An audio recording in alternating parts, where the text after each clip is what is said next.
Okay, this is Marcus Cacicia Chatty show. This podcast is brought to you by Outlaw World. You can use promo code Chatty Show to get 10% off all products on the store, man. It is dope. Right, I got the one and only Charlie Batt with me. Reintroducing him again because we tried this, but the internet flopped. So let's see if we could go smoothly, a bit more smoothly this time out. But the Welsh Eddie Hearn's with me. How are you, my man?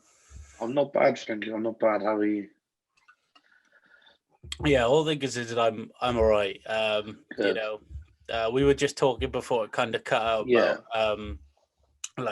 I'd taken, for people who don't know, kind of taken a bit of a break from doing the podcast, purely because just wasn't in a good frame of mind, lacking a lot of motivation, and bottling things up. And I was saying to Charlie, like, one of the worst things about bottling something up, which, I will say it was very, very, like, started off something little, and it just intensified in my brain because I wasn't getting it out. And I think the worst thing is I let it affect other people I care about, and has changed things. And like, for that to be the situation where someone that I know is upset by how I am, for me to kind of have to come out and say it like that in that circumstance sucks. Like, I should have just done it sooner. But I'm working on that, and I feel like a bit of a hypocrite because I've always kind of been an advocate for mental health and for people to speak up when they need to. And I haven't done it myself, but I guess it is easier. We're back. Sorry about that. I just flipped out. But yeah, I feel like a bit of a hypocrite for kind of being an advocate for speaking out and stuff. But I didn't do it myself, so I apologize, and I will work on that. I'm going to turn my camera off. Yeah, like I said before. Yeah, go on, Charlie. Sorry. Like I said before, like a problem shared is a problem halved, and until you realize that, you can become your worst enemy in your head, man. You can really, like, just start fucking yourself up, and it's like it's mad how many people will actually listen and will care, and especially in the current climate, man. We've just all got to be there for each other. Yeah, and I just, like, kind of hit the what it is that I wanted to say, not because I didn't want to. Like, there was always a bit of me that did. It was just, like, as you said, the current climate, like, we're all going through it. I just didn't want to kind of add my problems onto the pile, and I just feel like, speaking to these people now, like, I should have just spoke up. Like, it would have been, it wouldn't have been an issue, and I know that for a fact. Like, just kind of being able to vent it out and talk it through. I just realized, had I done it there and then, I'd be in a different ball game. Like, 100%. But it's one of those things that I just gotta accept that it's happened, move on, and better myself. And, like, as you messaged me, man, and I appreciate that. Like, when you messaged me saying about you listened to the last show, and just felt like I had, like, my buzz and my energy back, and I felt it. And I'll give a lot of love to Reese for that as well. Like, he's so good to speak to. He's so enthusiastic, and, like, he just got me, like, it's the Haynes charm. Yeah, the Haynes charm. It's something unbelievable about them boys. And it just kind of made me, that show just kind of reminded me why I did the show, and why. Yeah, man. It's not only kind of been enjoyable for me, but for other people, for my guests, and like, how it's come so far. I mean, like, I was just kind of looking back at it the other day as well, and, like, earlier in the year, I had Peter Blexley on, and just kind of. I was just about to say, what a big show. Yeah. What a big show that was. I loved it, and I'm gonna get in touch with him soon to probably try and get him on again. But, like, I know, like, I was having doubts about the show when I was going through, like, sort of lackluster period where I took the like, am I going to be able to pull people like Peter in again? And I think I've got to not worry about that. Like, I know for a fact, doing this for a few months now, nearly a year in July. So, like, it's just one of those things that I know that out of the 100 people that I message to come on the show, 10 will say yes. Yeah, of course. And I just got to roll with that. And I think that, I had Peter on. It was a wicked show.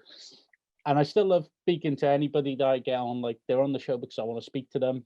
Yeah. But, like, I just feel that I let that show get to my head a little bit in the idea of Fair. That I need more people like Peter on the show. Yeah, of course. Which, wouldn't be a bad thing. But at the end of the day, it's not, growth is important. Growth is very important in anything, and in kind of any business or any kind of product that you're producing. Because whether you're making money or not now, on the podcast, is obviously it's a product that obviously first and foremost you love and you enjoy and you're producing, but also it is something that in time you want to make a product that you can monetize, and you can you can produce good quality content that people are tuning in for. You look at certain podcasts now where where they started and where they are now. Jack Meets podcast, for example. Happy Hour. That podcast went from them just doing it on YouTube to being signed to Spotify, and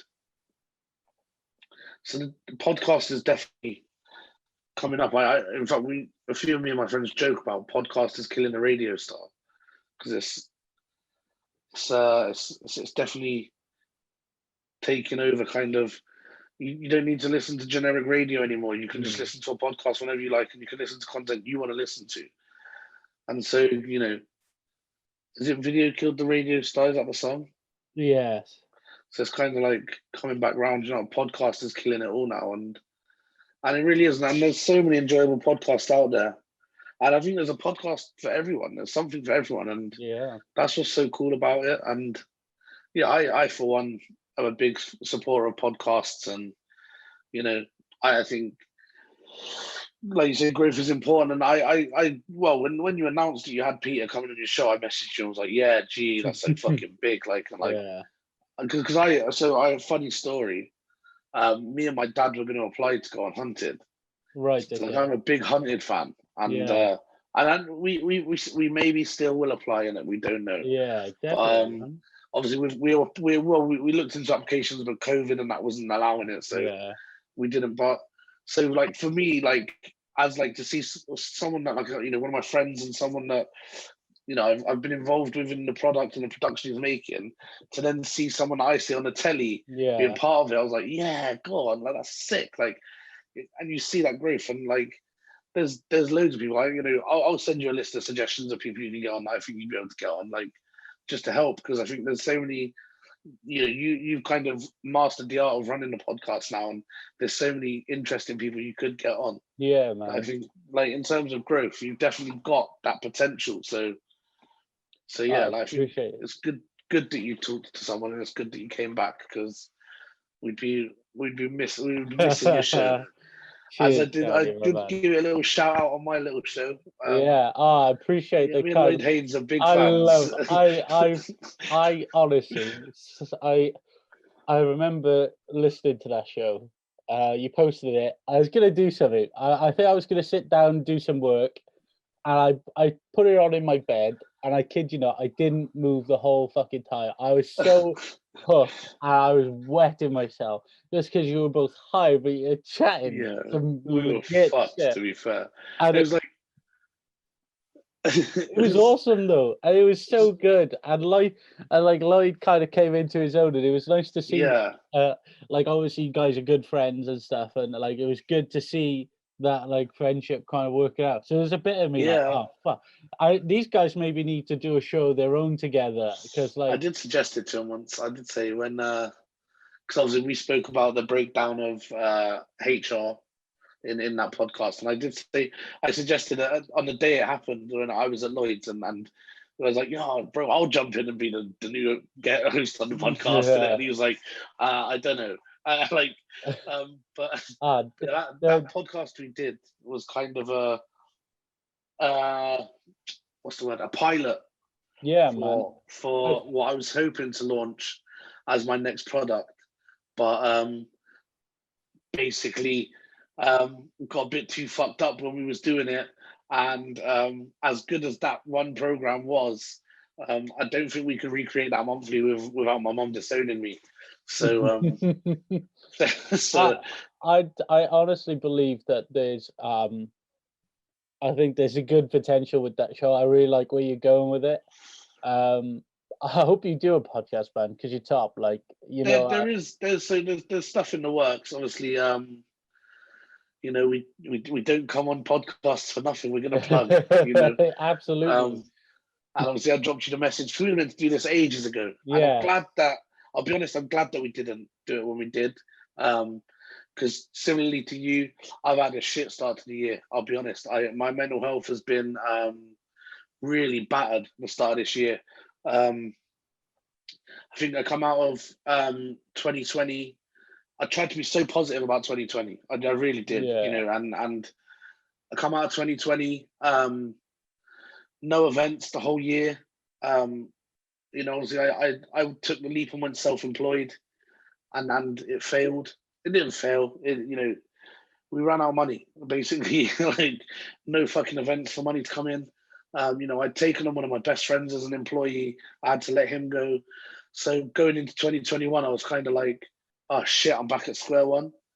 Um, pardon me. Obviously, nowhere near as bad as I was back in 2019, and I've told that story a number of times, and we all know what happened then. But I just kind of fell into this mad depression where, like, on the forefront, I was going out and seeing my mates, and I was like, I got a really good job at the start of this year. Like, so I had to get a job.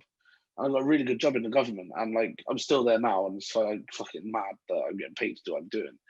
But like, it's like I'm doing this, and it's like calm, whatever. But like, I'm going to work, I'm happy and that. But like, well, no, I'm not happy. I'm going to work, life's going on. But like, my mum come around my house one day, and she was like, "What the fuck is going on in here?" Like, and it was just like piles of mess and shit. And she was like, well, like, what's wrong with you? And I was like, oh, my head's just gone. Like, and I just said it so candidly. I was like, my head's just fucked. Like, I'm just like I really fucking don't know what's going on. Like, and like, it's the first time I've really just kind of opened up to my family, face to face, and just be like, my head's fucked. I need help. Do you know what I mean? yeah.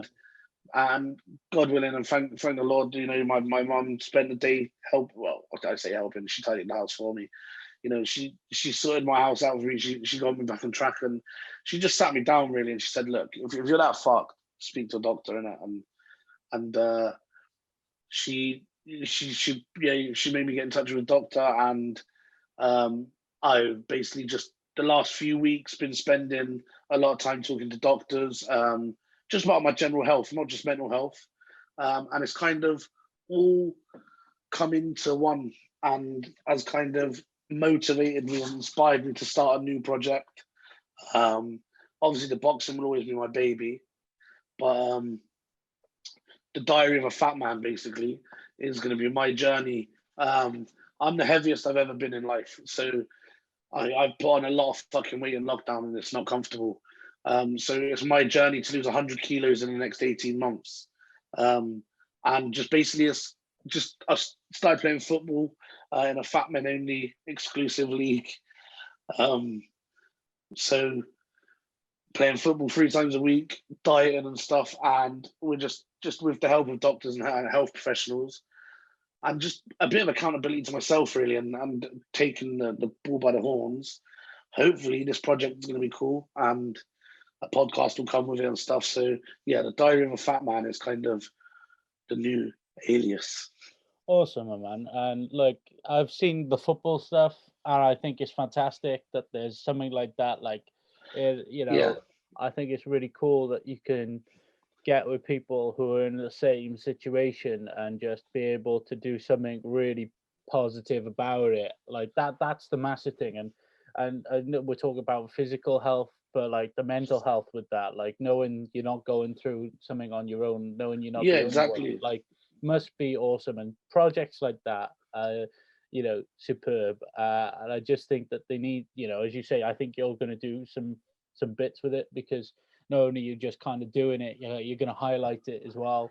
Yeah, It exactly. and share you're going to share some stories that perhaps a lot of people wouldn't do, like expose Yeah, yourself to yeah. people, You're going to share information that people can relate to, people can, Yeah, get exactly. with.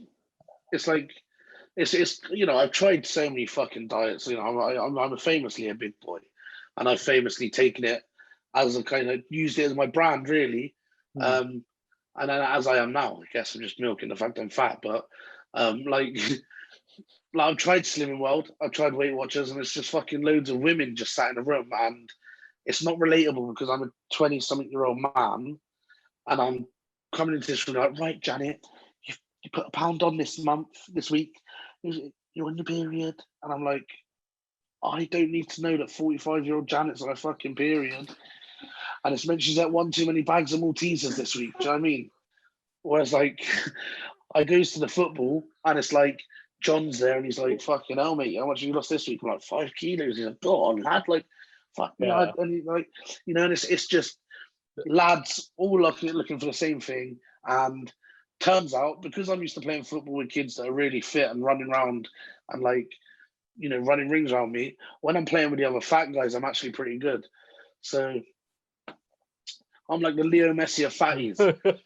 So, which will be documented on the Diary of a Fat Man. You'll see me banging in some fucking pingers. Awesome, man.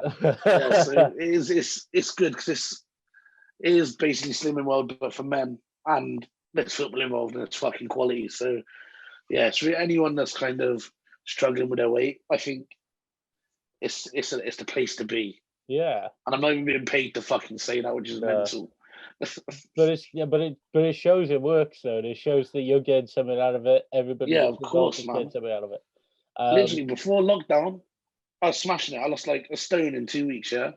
Class. And then fucking lockdown come back. I was all right, piling it back on. Like, yeah, it's so. See, this is like the huge thing, and I've just kind of I've not been able to get my head around it purely because it doesn't make sense. We're in a pandemic that is aimed at a health issue, and there is just zero.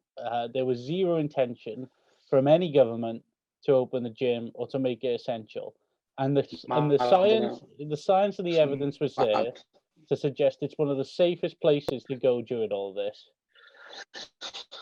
And they didn't put it on. They haven't supported anything of the kind. And I just think that it's fucking deflating. Like, I listen to so many podcasts or like read articles where it's like this ripped ass guy who trains at home. He's like, you don't need the fucking gym. You don't need your frisbee club and stuff. And you're right. You should. It is accountability to yourself to make sure you look after yourself. But we can't sit here and pretend like it's not deflating and it's not taking away. Like it does. Absolutely. And I can't absolutely. I think people should be able to just go for a run or do something that's an hour long, walks and stuff like that. Absolutely. Yeah. No one's saying no to that. No one's saying that there's not a reason to go out and better yourself without the gyms. But we can't deny that having your gyms, your football club, rugby club, etc. isn't it's integral. It's essential. Yeah, of course. And I just feel like people, if someone is absolutely shredding weight, getting in great position, not only physically but mentally in a gym or whether they do it at home alone, I feel like it should be viable regardless. Yeah. Yeah, of course. Like I think, like for example, like football's been back in England now. They've been allowed to play since the 28th or 29th of March. And it's like, why, literally I could drive 45 minutes, right? Across the bridge, and I can have a 11-a-side football match, right? But here, because it's a devolved nation, I can't. I know, I get it. I get that England have done some mad shit that Wales didn't agree with in the lockdowns, or Boris and Mark, whatever. But like you said, transmission in these in these in the gyms, in the football pitch, that is low. Should have been one of the first things reopening, not I get they want to reopen shops and they want to reopen this, they want to reopen that, but come on, there's other within. I think I said this on your podcast before. Within the kind of pandemic of of COVID, there's a second pandemic that's kind of come around with mental health and kind of just that people being locked in the fucking house, man. And like, let people go and run on a treadmill.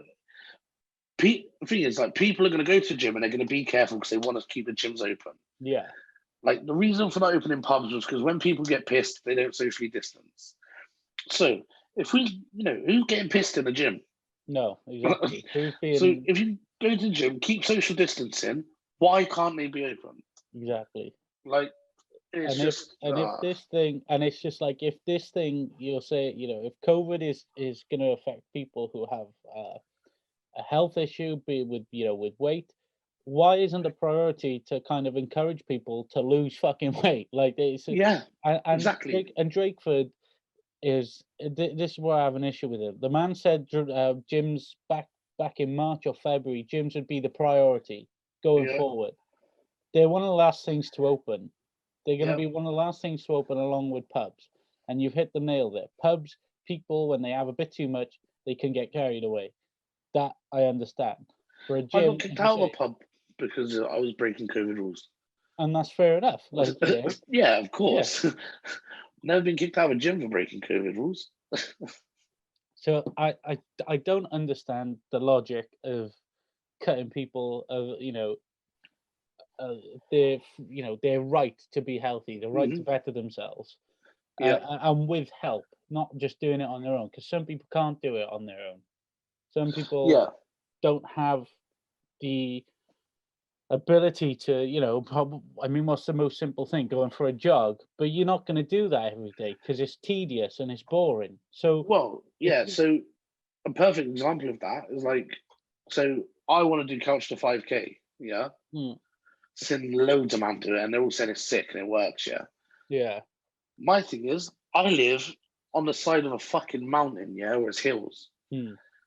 I ain't running on a fucking hill, man. I ain't doing hill runs. Right? So let me go gym, let me go on a treadmill and do the couch to 5K on there. I know that's not how it's designed to be done, but it's your something's better than nothing, Absolutely.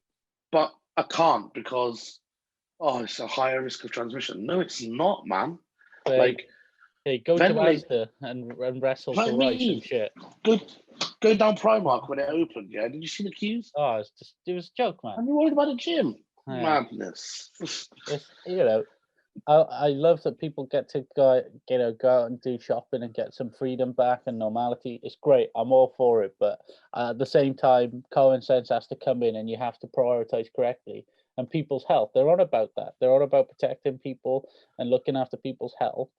Well, fucking open the gyms then. Don't, Bro, brothels have reopened. Let hey, careful. Let me tell you how I know that, right? Because I've been to the brothels, never. I ain't ever spending money on that. I drove past one the other day and I see a sign on the window saying we reopen on the 12th of April. So that's mad, don't it? You can go and pay for a shag, but you can't work out. Yeah, do you have to wear a face mask, you wonder? Good question. I suppose there's a close. No, I reckon they're wearing them shields. Do you know the plastic shields on the face? Yeah, the vices. Because then you can still get a look at what you're having in it. Because surely a lot of that experience in a brothel is paying for what you enjoy. I don't know. I've never been myself, but I'd assume that's the crack. But she's just in an apron. She's just in a plastic apron. She's there with a mask on. Like, do you want it or not? Any cunt going to a brothel. Any cunt going to a brothel's mad. Any cunt going to a brothel in a pandemic is just loose as fuck. And, no friend of mine. Do you know, if I ever found out one of the boys, went to a brothel, I'd be like, fair enough, you're a lad in it. Wait. If he's gone during the pandemic, then I'm questioning our friendship. Really am questioning our friendship. Oh, fuck's sake. Mad. That's crazy. So it just highlights how I feel like I always say this, but I guess it's because it's true how out of touch politicians are with every day, every fucking day. 100%. And 100%. It grinds me. We got this local election coming up now. And I just have a feeling that this country is going to vote Labour again, and it's just fucking white. You will Big have, old drip for them out. yeah, nothing's going to fucking change. Listen, say what you want about Westminster and all that, but if you really want change for Wales, you gotta vote. You gotta vote from our Labour as well, because they've shown during all this they make some pretty fucking big decisions, and they haven't been good this last year or so.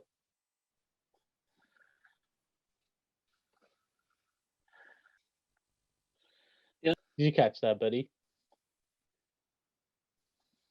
You said they make pretty big decisions. And then it cut out. Yeah.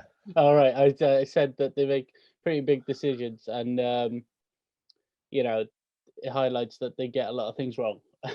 Yeah, of course. Listen, I was always taught never to discuss politics, religion, or money at the table. Yeah, but because and I know it's true because I've met some sound blokes and found out who they vote for.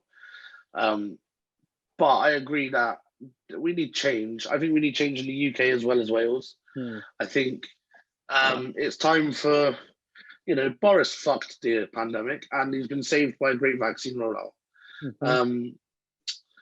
Mark Drakeford's a lying cunt because he come on telly the other day and he said, we've smashed it in Wales. We've managed to vaccine everyone in the top 9 priority groups 2 weeks earlier than we said we would. And I'm sitting there thinking, that's mad because I'm priority group 6 and I haven't been vaccinated. So, what's happening here, Mark? And trying to get a vaccine is mad. I filled out the form twice. They still ain't got back to me. I think they've forgotten about me. And like I said, I'm on this mad health kick in a minute, so I want to get the fucking vaccine so I can get. Do you know what I mean? Like, yeah, sort myself out. Like, but it'll come in time. But yeah, we just politically we need a change in Wales and the UK. And do I see it happening? I don't know. I'd like Indie Wales to come in. I'll be honest. I'd like to see an independent Wales.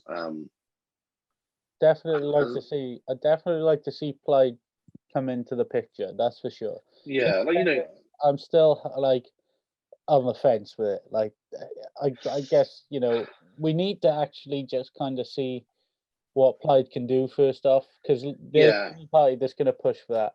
We need to just see what they can do first off when we give them power, to see if they can make some big decisions, to see if they can put people's interests, first. And I mean genuinely people's interests, and that is getting businesses back into making money, getting people back in work, getting people, being happy, being themselves, and being healthy. Yeah, and of course, and those are the first things they have to do before any kind of independence push, before any kind of next big thing. It's about getting people back to being themselves, or being getting normal life back, just getting a bit of normality, like because now I don't know about you, but like this version of normality now with lockdown feels normal. It feels normal, but I fucking hate it. And of course, look, I'm not a cheerleader for it at all. But yeah, like it's like as if I don't know. Did they want us to get that fucked up that it felt like it was normal, and then that's kind of their scapegoat out? Or are we going to get the old normal back?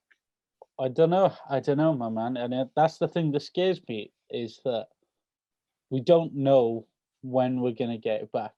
And I've always said this, and I said it, and it's just never come true, that the people will make a change. The people will get fed up, and they'll go back to normal. And it just shows that we, I didn't really want people to rebel, like in a sense, but like I want people to express or be more vocal about the fact that this lockdown is shoddy, and God forbid another one.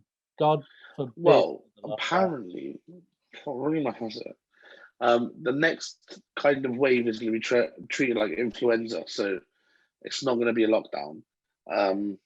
Which would be nice if that's the case. I've got tickets to Reading Festival, so I'm really anti-lockdown. I'm really kind of let's get the world back to normal. I also want to start making some fucking money on the boxing again. Yeah, man. So I'm really, really, really pushing for this June 21st date to actually have an announcement where they say, do you know what? Let's go back to how we were. Let's go back to 2019 when you could do anything you fucking wanted. And the day that, that's all we're waiting for. With the boxing, I've got a show booked in and I have a date and I have everything ready to go. But there's no point announcing it until I know. Get clarity. Do you know what I mean? Because I announced the show last year and I spent £6,000 promoting this show and getting everything ready for it based on people telling me, yeah, it's all going to be fine. I've been told it.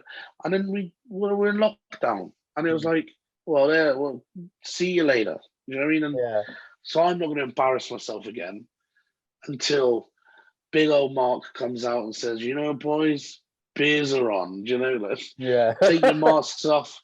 Let's just fucking have a party. Yeah. No more social distancing, and then bang, we're back. Here's the date. Sign up now. Yeah, my man. And I'm looking forward to first of all going to your next show. Hopefully being a part of it in some way. Well, I said before, and I still stand by what I said it must have been October now. We had that chat. November. I was doing the November, the 12-hour live. Yeah. So I still stand by it, and I was like I said, I've got everything planned in my head, and it's almost ready to go. But I definitely want you to be a part of the army going in, and part of the team, and I want you to be our Joe Rogan, such. And I got big ideas, and like I say, the only reason I haven't been in contact about it is because I haven't got a fucking date yet. Yeah. Well, I haven't got a date. I've got a show booked, but I haven't got a date that we start announcing things. But obviously, the role I see you in is kind of going to be involved from the time we announce it, and so we will talk obviously privately about that. But I definitely want you involved. I'd love to. Want you involved. Yeah, like, of course. It's just like when we spoke about it, I just kind of wrote up some notes and like kind of gauging how you'd want to do things and what we spoke about briefly, and also like what we could bring to it. Yeah. And I know seeing your events, knowing how you are, like we will just click and we will just make some great things happen. Like it's just man. like I love shit. I'd love to do something like that. And I think not only would it be massive, just obviously for promoting the show, etc., but just be a real good experience. It'll be really fun getting to meet people and getting to do something slightly bit. It would be a lot different how I do. What I'm currently doing in one sense, there's a bit more to it. But I feel like there's a wicked opportunity to really push the event. To be a success and have our fighters and the fans and people that go have a wicked night and exactly and well and truly, and I say this, and this is probably a bit of an exclusive, I guess. Love's giving you an exclusive. When we do come back, we're coming back, and there's things that are going to happen at our show that are going to set us apart from any other white collar boxing company, and all I'm saying is be there or be somewhere else. But as a big one, Charlie. But no, honestly, it's going to be if I can tease it in one way, it's going to be the greatest show. It is going to be the greatest show. Are you now calling yourself the greatest showman? I'm not. Listen, I am potentially saying I'm the modern day Peter Barnum. Hey, listen. But the whole promotion campaign around it is going to be around the greatest showman and the greatest show, and the reason for that is because it is the best fucking boxing show, white collar boxing show out there. But there's going to be fucking things at this show that are just going to be like, right, I don't want to fight for anyone else. People are not going to want to sign up for other boxing promoters because they're going to see the scale of the show we can put on. Yeah. And just bring another pair of socks with you on the night because we're going to blow your first pair off. That's what I'm saying. Class. Absolutely class. And I just feel like as well, the show that you can put on and the shows that you have put on, it's just evident that the people who take part just get something that's above anything else that they've done, and Yeah. it'll get you hooked. I mean, I'm telling you this now. I was hooked after doing an MMA show, and it wasn't really about the fighters as such, but like Yeah, just yeah. doing it through that is amazing. But the minute they put a bit of focus on the fighters, truly put focus on the fighters, the people will be hooked to this, and it'll be more than just taking part and raising money. It'll be, obviously the main things, why we do it, but it'll be about creating something special, creating a memory, perhaps going on and creating a career out of it. How far it goes. I'd love that. And I think there was a guy recently. Fuck, I can't remember his name. But he's gone from he did a white collar fight, and now he's like British champion, heavyweight champion. Wow. And he like fought at like one. He fought in the undercard of Anthony Joshua's fight. In December, was it, when Joshua fought? Right. Yeah. Yeah, he fought on the undercard of that. That's insane. So from white collar, and I'd love to see that happen with one of our boxers. But what I'd love more is if they remember me and take me on as their promoter when they get there. That money would be fucking sweet. Yeah. And that's kind of, I don't know. I don't think my career will end up being in boxing in the long run. I kind of want to go into bands and tours and stuff, and I enjoy a lot more of the production side and the showmanship of the shows we put on than anything else. Yeah. And that's kind of, I'm just trying to build a portfolio by doing the boxing. And obviously, I'd love the boxing to go on for as long as possible, but I'd rather have a team run it for me. Yeah. Because I'm more of the when it gets down to the grit of it, I am more of the showman side of it, and that's why I've got an event manager that kind of runs all the tedious tasks that I don't want to do, if I'm honest. Because I'm not a paperwork man. Yeah. Good. At least you're honest, I guess. Yeah, no, I'm not gonna lie about it. Yeah, I love that. Yeah, because I just can't be fucked doing all that honestly, shit. I fucking hate paperwork, man. I'm a fucking man. I'm telling Batt. I just do shit. Do you know what I mean? I am the greatest showman. Oh, there he goes. Yeah, it'd be class. As you walk to the ring to like announce stuff, we'll play the Greatest Showman theme in the back. Well, listen. Who knows? These things aren't already in plans. You will never know. You just gotta come to the show and see what happens. If it can go ahead, when it goes ahead. There's not if, it's when. Yeah. But yeah, I think it'll go ahead this year. I fucking hope so.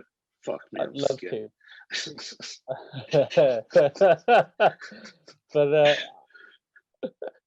I think it'll be incredible. And like just some of the ideas you got, some of the ideas I got, I think can probably put them together and create something really special. Yeah, of course. For people. And I've always like I can even picture in my head, I mean, don't get me wrong, I look a lot skinnier in my head than how I actually am, so I look really good. Oh, trust. I'm just slimmed down, looking really good, and like that I'm not sweating at all. But oh well, listen, by fight night, if it's on a date that it's so warm in that event.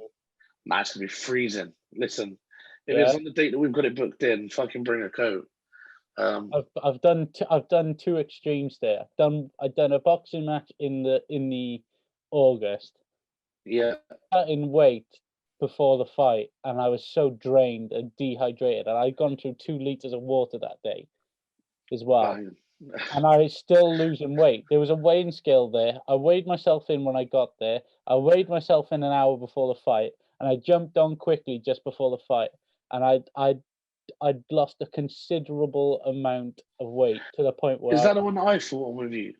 With Lloyd against Lloyd Capper, and I got battered, yeah. Well, yeah. To put it lightly. That day was fucking boiling, man. That was a bad day for me. I remember just bowling around in my vest and my shorts, like, fuck me, this is like... Because England were playing that day, and you're talking about England and they were winning.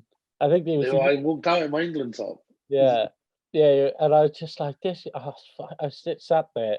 I was just like, fucking hell. And I can feel the weight. I can feel the weight Mm. slip off me. And that shower, I showered twice. I had a cold shower, got out, I dried myself off. By the time I dried myself off, I was soaking again from being sweaty. Jumped back in, dried myself off again, and put my suit on, and I was still wet. Mad, isn't it? It was disgusting. And then the next Trying to think. Yeah, we did a show in July and it was fucking boiling. I And thought, my mum just kept making me buying her bottles of water, and I was like, "Fuck me, why are you in fucking water, man?" I genuinely, I'd never seen myself. I said to my mum, I said, "Fuck me, I think I'll just come here in the summer and just Yeah, stand." yeah. Because I'll You walk never in, looked so good. I'll walk in looking like Homer Simpson. I'll come out looking like fucking Arnie. Like, Yeah. just a dripping Arnie. But then, have you done a show there in the winter? Oh, I Fuck honestly, me. I did my last MMA show was there, freezing. We got there, Yeah. and I remember did the medical, and I went straight from the medical desk. We sat in front of a fan for about an hour and a half. And you know, when they take you into the ring, like, you know, obviously when you did the boxing, like, people are eager to get in the ring, and I just seemed Yeah, yeah, like no fucker went to the octagon. No fucker could go out there because it's so cold. yeah. And we all sat around this fan, and we were freezing. Tried to warm up everything, and we literally pushing people. They were pushing people into the venue to try and heat up the arena, essentially. Man. And eventually warmed up pretty nice. Yeah, it was all right. It was bearable. But like, I was like, fuck me, if I got cold feet going in there, I ain't throwing a kick. Yeah, yeah. I ain't throwing a fucking kick. Yeah, no. So we did a show. We only actually ever did 3 shows, which is mad because the fucking legacy we've built is huge. Yeah. But we did a show in the March, which is perfect weather. I'll be honest. If you ever sign up for a white collar do it in the March, because the weather's nice in the arena. There's a nice little spring breeze. It's not too hot. It's not too cold. Then we did the show in July. Fucking baking, like sauna in there. And then we did the show in November, and I fought at that show. And it was fucking freezing. And I remember doing my ring walk and being like, "Rah, like this is fucking cold." Like, like, thank God I'm about to box for 6 rounds because I'm gonna warm up. Yeah. And then but the benefit was we sold so many tickets it felt warm. Yeah. It is a good venue though. Like, I mean, I don't know if it's brilliant venue. I don't know if it's because the pure fact that I could actually shower in there from when I did my first event in a Cardiff City Stadium, and they threw that. Yeah. They did. You know what they told her? Some people like believed them. Oh, well, the Wales women played last night, and they used all the water. They used all the water. They used all the water. So I turned the tap on. Cut the pipes off, didn't they? Yeah. Well, I turned the tap on. I was like, yeah, there are water, and it wasn't. It was just running freely. So I think I showered in a sink in the grandstand. Nice, Next to nice. just. I can't imagine how. Where in the Cardiff City Stadium was it? In the Rico room. So you go through the front bit, you go up the stairs, and there's just it. It wasn't great. It's a very Was it small quiet? room. I think they got about. I think they had about 300 people in there, and it was very tight. Like people were right up against the ring. They must have lost money on that. Must have, big time. Must have. Because they never went there again. Yeah. And they went to the Vale is super. Like, just the sheer fact that you got to shower and there was a back, there was a room in the back. Yeah, that's what always upset me about Ultra was that they there's no reason they can't put on a show as good as mine. Yeah. Because they've got everything there to do it. They just care too much about their profits. And if they're losing money on the Cardiff City Stadium show, then I'm guessing they got to recoup it somewhere. But yeah, I think the Vale as a venue, we've signed an extended deal with them. We're kind of there till 2024 now, I think. and then off to the Principality after that. I love it. I'd love it if white collar. I believe if white collar boxing got that big, like college football. Oh yeah, fuck. Like if white collar became that big, I know I'd be fucking the Eddie Hearn of it. I'm not, I reckon I would be at the forefront of it. But, doing the Principality, I'd shit myself, man. Fucking hell. Okay, I'll fucking commentate it at the desk there. Gee, sick. Could you imagine it? Like, when they do them shows, they've got to sell like 80,000 fucking tickets. Yeah, Like, and they come out and go, right, we're putting a show on, and it's going to be at the Principality, and then I was like, how much of a risk is that if it doesn't sell out? You fucked it. Like, you got to really back yourself to book that arena. Yeah, really back yourself. Like even the motor point would be fucking awesome. Like just the thing with the motor point is, I think in theory it would be a great venue to do it, but because of the name of it and stuff. But actually, the location of the motor point would ruin. It's not a very convenient place to get to. No, and with white collar being black tie and stuff, I think if you put a white collar show on in there, it'd have to be kind of wear what you want kind of thing, and it would just be a boxing show. Which, don't get me wrong, I'm not actually against. When we were planning on doing a show in London, we weren't going to do it black tie. We found this venue. I don't know how well you know London, but Box Park. No, I've not heard so of that. Basically, it's a venue that's made of shipping containers. Oh, okay. And so the shipping containers around the side, and then you go inside, and it's like an open arena then. That's cool. And I was like, sick. And it's in my hometown, so it's like literally perfect for what we were looking for. And I phoned them up and I said, hi, explained what I did. So I'm looking to book it for a Saturday night. How much would it be to hire? And the woman was like 40,000. And I was like, sorry, 14 or 40? And she was like, 40. And I was like, bit out of budget by about £39,000. But thanks for giving me a price. But we were going to do it, so there was like all standing, no tables, no chairs, like a real old school boxing match. Yeah. But obviously it didn't pull off because they wanted 40 grand, and I didn't have 40 bags to give them. So, and you wouldn't make your money. No, and you could probably get somewhere in Wales like a lot bigger, a lot more kind of pristine for around the same. Like then you feel. Oh, definitely. Like definitely, probably do. Probably the City Stadium, but like stadium inside there. Like on the pitch. Like people were genuinely convinced because they didn't actually say where we were doing it. So a lot of people were on the pitch, yeah. Some people were like, "Oh fuck, we're doing this in the middle of the pitch," and I was a bit like, "I really don't think so. It's fucking freezing. It's March. Yeah. Like, don't think any. What if we did? it'd be fucking sick, right? But it's not happening." And I remember we were just in this grandstand bit, and I opened the door just to get some fresh air. Just got a little bit nervous. I go outside. It was fucking Baltic, and I was like, "My God." On a day like this, I'm glad we're not fighting in the middle of the stadium.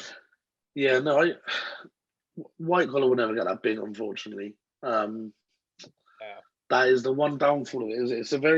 It's becoming a saturated market as well, but I don't think it'll ever die as a sport. I think it's actually, in terms of a business model, it's got renewable business because people are always turning 18. People are always going to want to scrap, and people are always going to want to be like they're boxing heroes. Mm-hmm. So I think in terms of longevity, white collar boxing is amazing. It's the worry that in 10 years' time you're gonna have Jake Paul wannabes coming into your white collar boxing Wales, my man. I don't mind that. I really don't mind that because if they sell tickets, they sell tickets. But I don't think it'll ever get to the stage of, oh bloody hell, we've got that many people that want to fight, that we have to do the motor point, or we're gonna have to do this for you. I think it's always going to stay as a kind of 1,500 to 2,000 tickets. And, I'd love to dream and say one day I'm going to do the O2 white collar boxing, but I ain't. Because Do you believe you could get into a professional? Like, do you believe, like, if through the success of the white collar events, if an event organization sees how you do it and sees that you're creating and generating such a fantastic show for people who are amateurs and for people who are just going to support family and friends, that, if you've got that quality and depth and detail, that you can go on and do, like, obviously I'm not saying like they're gonna get, well, Tyson's fighting in a few months, you want to do that show, but they'll give you a low end to start with. I think I think if they saw the work that I could do, then the possibility, the possibility is endless. And I do believe, like I said, I believe one day I'll do a tour with a band and we'll do UK arenas, maybe even stadiums, and we'll put on that kind of show. But I think because what I'm doing with the boxing at the minute is mimicking what the pro shows are like, I'm not doing anything that they're not already doing in pro shows. Right. Okay. So, maybe I can get a job on the basis of, fuck me, like what this kid's doing with white collar. Yeah. Imagine if we gave him a budget for a pro show and said to him, go wild. Yeah. Because fuck me, there's a few things I could do that I go wild. Do you know what I mean? Yeah. But definitely. But yeah, I think definitely what I'm doing with the white collar will lead on to me getting a job with a band, or maybe an involvement in a pro show, definitely, and a kind of I think I've already got consultancy work on events out of it, so there's definitely a possibility there, but I don't know if I'd want to work with any of the pro promoters. I mean, Eddie Hearn seems all right, but Frank Warren seems like a bit of a prick, and MTK is MTK is run by fucking gypsy gang lords, so like I'd like to think that I'd be able to rub shoulders with them and put a show on with them. Yeah. But I don't think that's where, if I'm honest, my dreams lie. Fair enough. So like there's not enough motivation there for me to be like, oh, I'd love to put on a low level pro show with all this production, because I don't really care that much for it in the nicest way possible. I'd rather go and do a tour with a band across the UK and Europe, doing arena shows and putting on the best production I can based on the budget they give me. So yeah. Awesome, man. And I love that you got it so clear in your head about like that you will. Like I feel like there's something that Of course. Yeah. Which is wicked. And I can't wait to see it. Like I think it'll be superb. I was talking about yesterday, funny enough, one of my friends, and we were talking about Robbie Williams. And just so like like everyone has that something that makes them want to do what they want to do, and that gives them that reason for having a dream job. And it's like I love that kind of thing of like with music in particular and bands. It's like we watched this video of Robbie Williams. He starts with "Let Me Entertain You," and like the music starts, and like for the start of the song, he hasn't even come on stage yet, and there's 100,000 women just screaming, and it's like he comes on this stage and he takes like 2.5 minutes of just introduction music to just like get the crowd wild, and it's like building up and up and up, and then it's like, bah, hell is going on, heaven's here, and it's like how amazing everybody that works on that show, from Robbie Williams himself to the band to the production manager to everyone who's built up that moment of euphoria, how they must feel. And like that's exactly what I want in life. I know when I get to that point and I have that moment in life, I'll know I've completed it, and that's my boss level, is when I'm stood looking out to 100,000 people just from the side of the stage thinking, fuck me, I've done that yet. And I won't stop until I get there. And when my boy's older and he can see it and stuff, I just want to build a bit of a legacy and be that guy, and have that moment. Awesome. I love it. And I'm sure you will, my man, because 100%. There's a grind, there's a desire, and knowing what you've done early on with your event career and stuff like that, and the details you put in, and speaking to people that have been to your shows, like it's tremendous, and it's something that will bring a lot of success, definitely, and bring you closer to getting those tours and working Of with course. but yeah, it's crazy that like you know where you're going and what you're gonna do. It's fantastic. I think I am a I do know what I want to do with this show, and I do know that there is going to be some good success with it. Do I know where? I can't wait. Yeah. Sorry to cut in on you there, but I've been thinking about this since the other day, and you posted a picture up.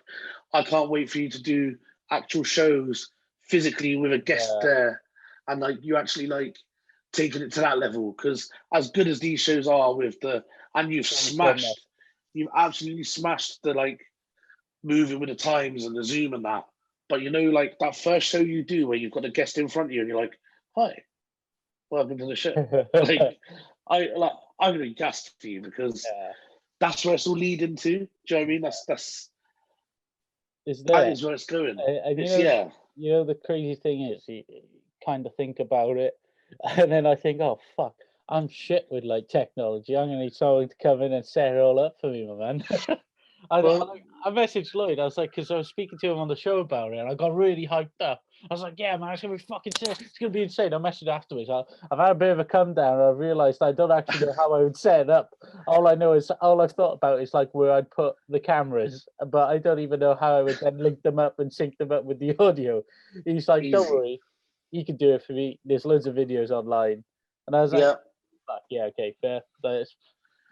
And yeah, I can't wait as well. It's just purely because I've created a lot of good relationships on this show, and it's all been virtual. Like as you say, like I have Reese come in, like sit down with him, hang out, talk, do the show, because he'll be a bit more than just kind of hopping on and doing the show. Like he'll be, having a few drinks after the show, before exactly. You know, be able to kind of meet people on a more personal level, because I put a thing out, kind of reaching out for more sponsors and stuff like that. And it's not even about like the show or me kind of gaining any financial benefits. Like I'm not really asking for a money deal right now. I'm just purely looking to build relationships with people and businesses, because I just feel like it's integral. And like what I've done with Lloyd, with Outlaw, and my friend Dan with Anomaly, like it's early doors, but like it's been very it's been. By the way, 10% discount on Outlaw is brilliant, because when Lloyd first launched it, he only gave me 5% off. Oh, have a word. So big up to the 10% off, honestly. That's class. I was like, look, can I have discount? Can I have discount code? Because it made me look very legit. And he's like, yeah, I'll give him 10%. I was like, fuck, you generous bastard. Yeah, honestly. Yeah. I was one of his first orders, and he got 5% off. I'm thinking, I know what code I'm using next time. Yeah, absolutely. But yeah, I just feel like I haven't really spoken to Lloyd much recent. I know he's been really fucking busy. I've been. We text each other every week, like, we need to catch up. We need to catch up, and then he announced this football shirt deal the other day, and I was like, "Fucking, we need to really meet up." Yeah, like, that's a super move. Like, that's cool as fuck. And the kit, the kit is fucking banging. I love Kappa. I love Kappa, and I think they're awesome. I mean, for me, it's all about the old school Italy rugby tops they used to do. Yeah. But like seeing those shirts, I was like, fuck, man. I was like, I'm gonna nab one when I get a chance to. I'm gonna nab a San Ashley Town shirt, man. But I'm gonna grab one. He's smashing it, and like I haven't spoken much to him, but like it's just the support that he's given the show from the get go, and yourself, like people like that, they stay with me. Like a lot of people have said to me, like, if you get into a position where you can get like really big guests on, will you kind of go away from the people you have now? And I've said no, absolutely not, because it's those people that have got me to will have been a part of the role of getting me into those positions, and you don't forget people like that. And of course, their fame isn't what, like, if you look at any podcast, you may not have heard about the guest, or he may not be well known and he's known through the host, but if he brings something that made the show what it is, you're gonna bring him on because there's people Yeah, of fucking drawn to course. that shit. Like Peter, for course. example.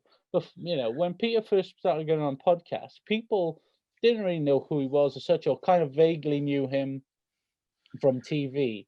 But Mhm. that's TV, and you only see so much. But when people started to listen to his stories, listen to what he did, and just how he is as a person, that's the Yeah. draw there. That's the draw there and then. Yeah, he's a really interesting guy. And it highlights how good a person he is because the sheer fact they come on my show and that listen, people like Peter get invited to loads of podcasts. He can go on big ones like Happy Hour, where he's Yeah. one of the most popular guests they've had on, but he still goes to those shows that are starting up or finding their way Yeah. through. And it's people like that who are going to get the reward long term. Like, Have a guy like him, who I would suggest, Robbie Knox. yeah. Yeah, and he did a video on YouTube. He said, I get loads of requests to do podcasts, and he said, I say yes to most of them.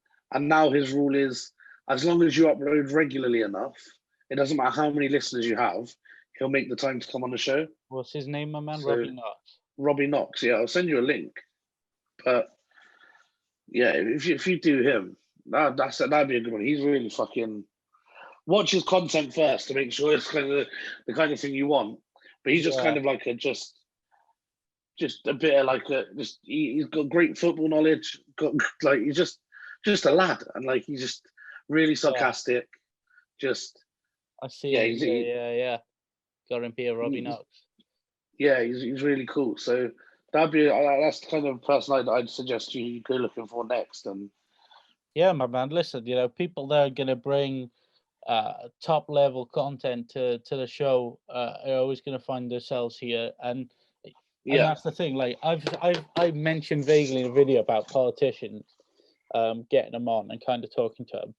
And it's quite difficult. Kind of reached out to Welsh Labour to speak to kind of Drakeford or anybody. I know Drakeford's obviously running the country at the moment, so I'm not going to be like, fuck, the guy's like better than me. Who do you think he is? Like, he's run a country fair. But like anybody at all wants to come on and talk, and Labour just pretty much said no. Labour got an email saying, no, we won't be taking part in any podcasts. And I just, their own, but I just think that these people run their own campaigns, media campaigns, etc. But like I think the one that highlights it for me is Joe Rogan getting Bernie Sanders on. Like, that guy works in difficult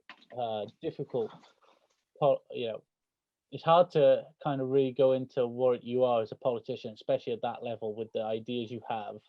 And he got Joe to just talk about what it is that he wants to give to America, how he wants to be, and whether you agree with it or not. I just thought it was fantastic because he got to really show people what his ideas are and what he wants to do. And I just feel like that even at the lower level of just being a local being the local AM or whatever, if you've got an extra half an hour to an hour to really discuss the change that you want to bring to people, the work that you've done and what you want to continue to do, it'd be massive. And I got ton of respect for it. Listen, I will ask maybe some difficult questions or questions that perhaps are a little unorthodox, but that's not to say that I don't respect them. That's not to say that I'm being horrible. It's because they're people who run, the council, the city, the country. They deserve to have difficult questions because some decisions have been questionable.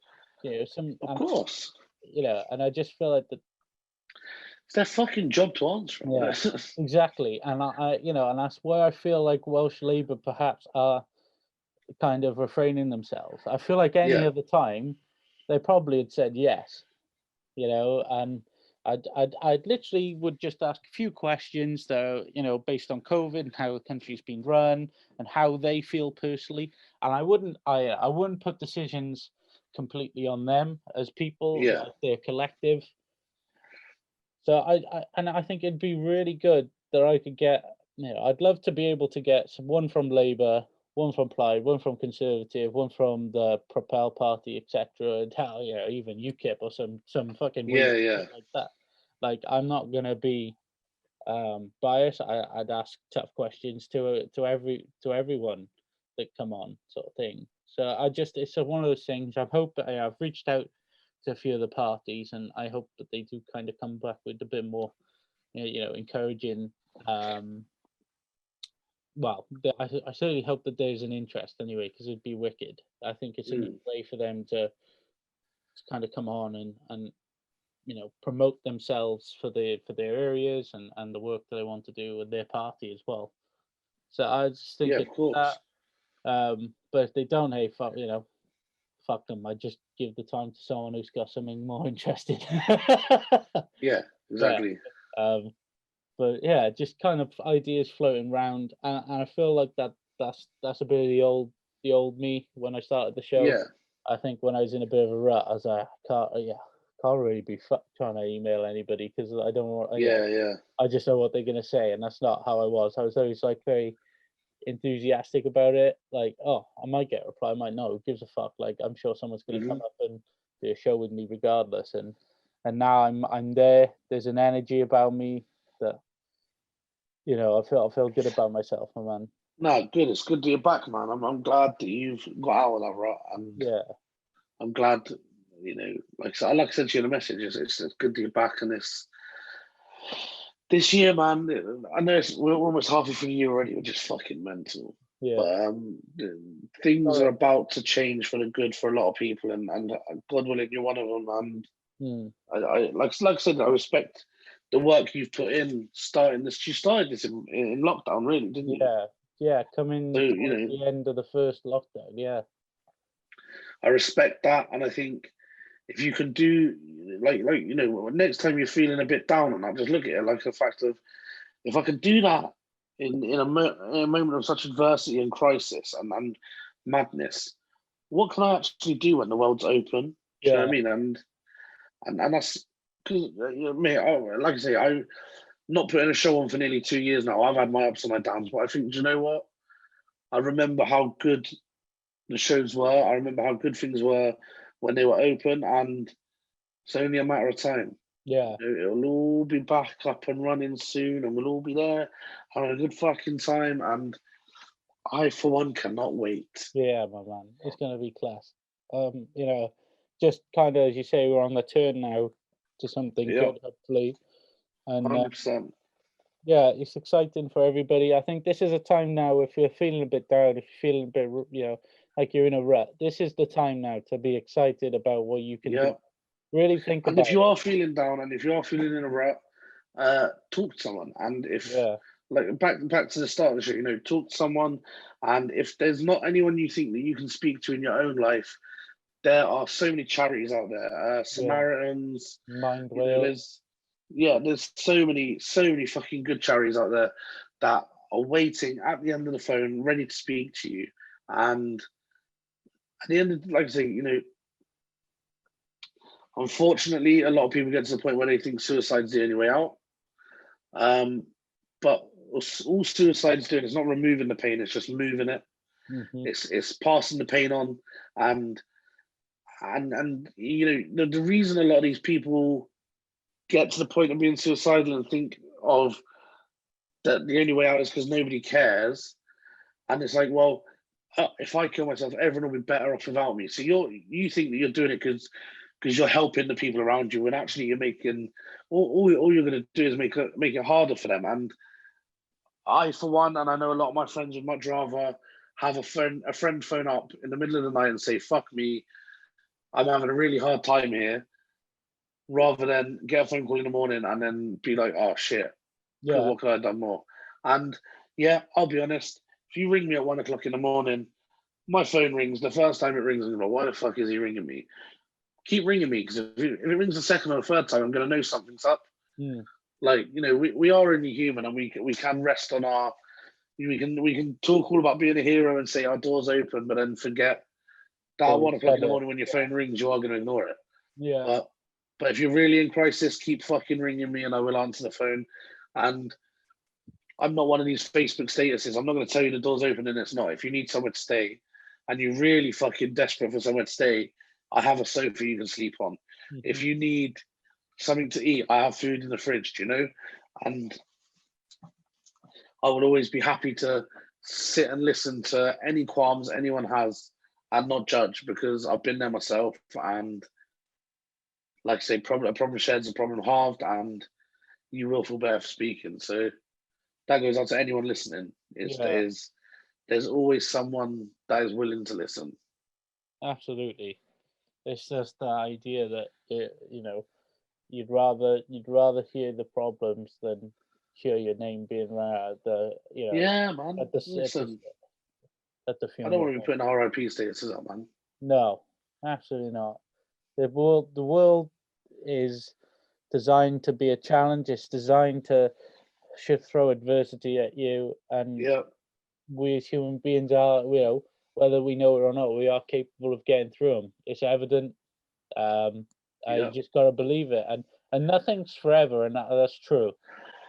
Exactly. Listen, when I was going through my shit and I was at my deepest, darkest place, people would say to me, listen, this pain don't last forever. And I'm like, you can't see the end of it. You can't see the end of the pain, and you really can't. And you don't understand how one day the world is going to be fine again. But then, fuck me, 2 years on, man, and I'm like, wow, I'm so glad I didn't do what I tried. Well, I'm so glad it didn't work. What I tried Yeah, to do. I'm so glad that someone was looking down on me to give me that second chance. And like, I live every day as if it's my last. Not because I'm going to do anything, but just because I'm grateful for every fucking thing I've got. Like I say, I got my boy. He's asleep now.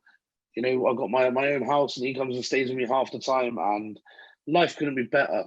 But if you'd told me that 2 years ago, I'd have been laughing in your face, like, ha, yeah, all right.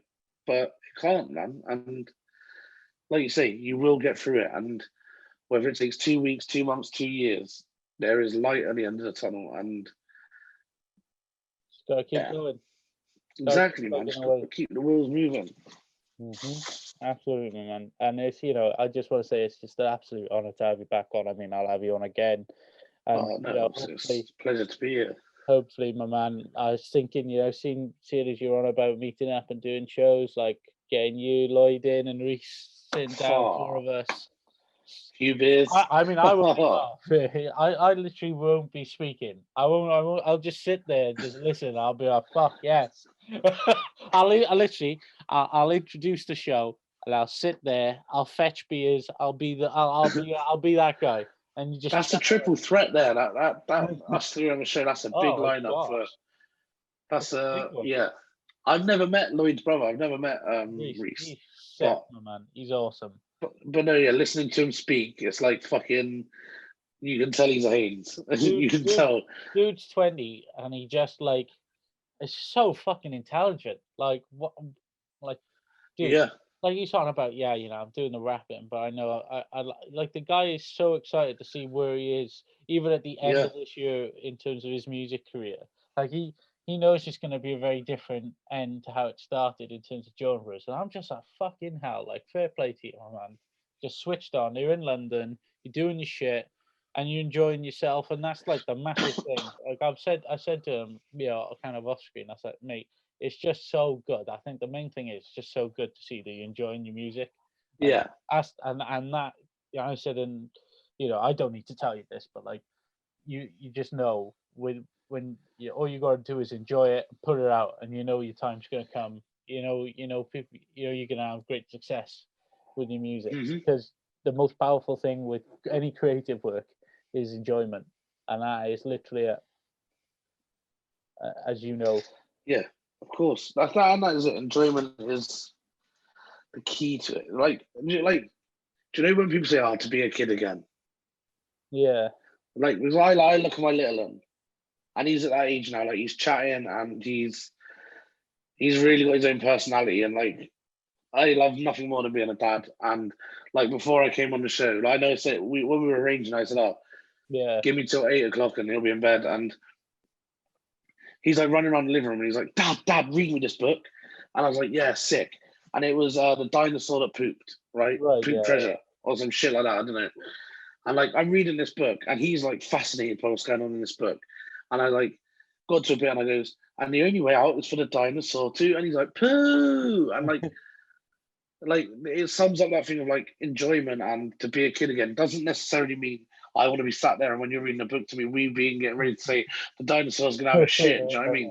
But like in terms of like carefree enjoyment, Yeah. and like as adults and as creatives, we can create that, and we can give ourselves a life where actually we can enjoy what we're doing, and we can enjoy ourselves carefree because we've earned it, and that's what you need to keep. You need to keep that carefree enjoyment, and that's what the boxing allowed me to do before, and that's what the boxing will allow me to do again. And whatever your creative outlet is, you with the podcast, Reese and Lloyd with their music, that is your carefree enjoyment. Lloyd with everything. Yeah, Lloyd. Listen, Lloyd's got fucking more fingers in pies than he's got fingers, but like it's mad. But what a guy, and Yeah. no, like I say, I'm blessed for the friendship there. I really am, and yeah, he's a fucking genius, that kid. Yeah, it's just the sheer fact on top of all of it, like the dude's just top guy. Like, Yeah, I used to think he was a cunt. Yeah, I remember hearing that on the podcast. I absolutely howled. It's just like how you what, like I used to think you were a bit of a cunt, can't like. Yeah. And he laughed and he loved it, and it's just man, that's sick. Yeah, no, and you know what? I meet people now, and they'll say something about it, and I'm like, oh, yeah, Lloyd Haynes. Like, yeah, and I let them do the classic. They don't know him, so they're gonna slag him off, and I go, yeah, we're actually really good friends. And they're like, and I'm like, and he's actually a really sound bloke, like, and I will always back him when someone slags him off, and I'll always tell him when someone slags him off because I know he fucking loves it. Yeah, I imagine he does. It's something for him to relish a challenge and prove wrong. Of course. But man, it's been top having you on. I really appreciate it, and I hope. Oh, my pleasure, my pleasure. Yeah, I can't wait to kind of just sit down and arrange the boxing and just future shows and stuff.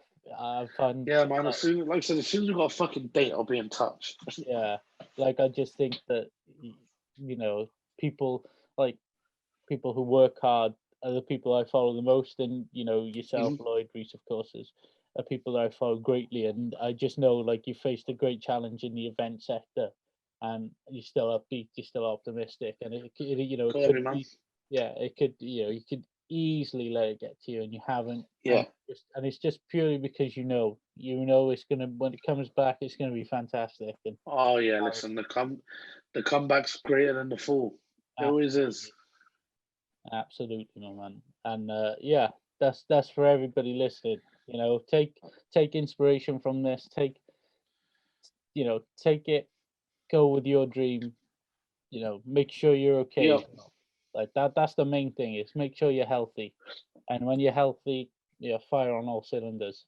And and like I said again, if people obviously follow my socials, I am Charlie Batt on Instagram and the Diary of a Fat Man on Instagram as well. And if anyone does ever want to drop me a message just 'cause they're feeling shit, yeah, same here. I'm happy to spend a bit of time replying to messages and stuff, and being that that person that can kind of give you that slap round the face you need, maybe. But because if you don't think your friends want to listen, then I'll listen. And we just got to stick together right now, man, because it's fucking mad time. And hey, if you're feeling up to it, sign up for the boxing because you feel really good after that. Yeah, those events are one of the best things you can ever do. Trust me. Yeah, man. The 8 weeks physical activity, that endorphin release, that moment you step out into the line, like part of the reason why I wanted to fight on my own show was to get that experience. I know I've done it with Ultra, but when you step out in between those two screens and your face or your video's up on the screen and your crowd is screaming for you, and it's just fucking euphoric, man, and such a good feeling. And I love the fact that I can give people that experience. Yeah, man, it's top. And just the self value you feel doing it. You feel important because at the end of the day, you're going to go in and fight someone and he's going to try and knock your head off, and you got to do the same. And obviously your head's more important than his at the end of the day. Oh yeah, trust. And that's the thing you learn. You learn. I think that's the massive thing that I was kind of I took from is that I can always do more. I can always do. I trained. I'll train. Oh, I felt good, but I should do more. I know I should, and I will. And that's the simplicity about it. It's just a little lesson, but you can carry it so far, even after boxing. Exactly that. And it's like you say, it's such a good self-fulfilling kind of thing to do. So get on it when it comes, which will be soon, hopefully. Yeah, for sure, man. I hope everybody's enjoyed the show. We'll be back real soon with another episode. It's been a pleasure to have Charlie on. Thank you very much. Take care. Bye bye. You too.